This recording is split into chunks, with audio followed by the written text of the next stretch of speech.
હું વિશાલ જાદવ, સાણંદ તાલુકા farmer producer કંપનીમાંથી CEO. આજે આપણે એક ખેડૂતના ખેતરમાં આવ્યા છીએ. અત્યારે હાલ ઉનાળુ ડાંગરમાં એક તકલીફ રહેતી હોય છે, જેને આપણે એક ઈયળની તકલીફ રહેતી હોય છે, ખાસ જે રોપણી પછી 15-20 દિવસ સુધી જે તકલીફ રહેતી હોય છે, અળસીની તકલીફ. અળસી એટલે કે જેને આપણે ગુજરાતીમાં અળસી ગુજરાતીમાં કઈ ઇંગ્લિશમાં એને વાયરવર્મ કે કટવર્મ કહી શકાય. એ તમે જુઓ તો કે એ શું કરે કે મૂળિયા ઉપર તમારા ચોટે અને મૂળિયા કાપી ખાય. મૂળિયા કાપી ખાય અને એટલે મૂળિયા જે નવા મૂળિયા આવતા હોય એનો વિકાસ ના થવા દે અને સાથે સાથે એને ગ્રોથ એનો જે હોય એ અટકાવી દે.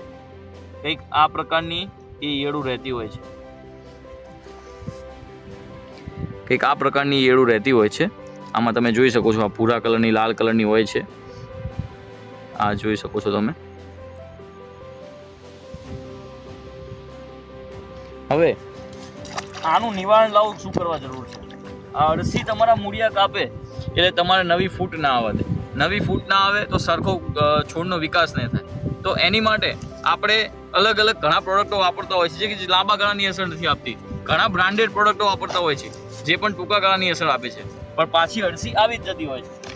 એની જ માટે આપણે આજે એક નવો આપણે પ્રોડક્ટ લઈને આવ્યા છીએ, યુનિવિયાનું અદ્વિત. હવે આવા તમે પ્રોડક્ટ ઘણા જોયા હશે, પણ આ પ્રોડક્ટની ખાસિયત એક એ જ છે કે ગ્રેન્યુઅલ ફોર્મમાં આવે છે. તમે ખાતર ભેગું સાથે નાખી શકો છો. જે આપણે લિક્વિડ ફોર્મના નાખી છીએ ને ખાતર એકદમ માલ જેવું એકદમ લીલું થઈ જાય, નાખતા નથી ભાવતું, એવો આમાં પ્રશ્ન નહીં રહે.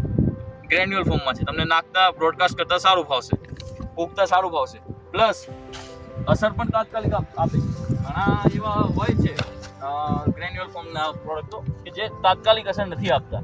આ અસર પણ તાત્કાલિક આપશે અને તમારી અળસી મરી પણ તરત જશે. તમને આપણે આ ખેતરમાં જ્યાં નાખેલું છે ત્યાંથી કાઢીને બતાવીએ. જુઓ, તમે ક્યાંય પણ આમાં જોઈ નહીં શકો.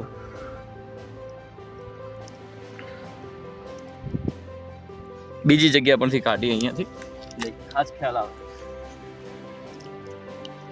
તમે આ જોઈ શકો છો કે ક્યાંય પણ અળસી માટીમાં દેખાતી નથી અને મૂળિયા પર પડતી નથી હોતી.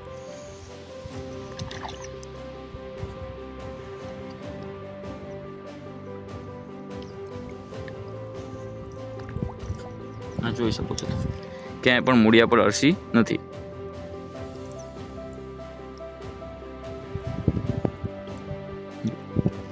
એટલે મારી બધા ખેડૂત મિત્રોને ભલામણ છે કે આ પ્રોડક્ટ એકવાર યુઝ કરી જુઓ.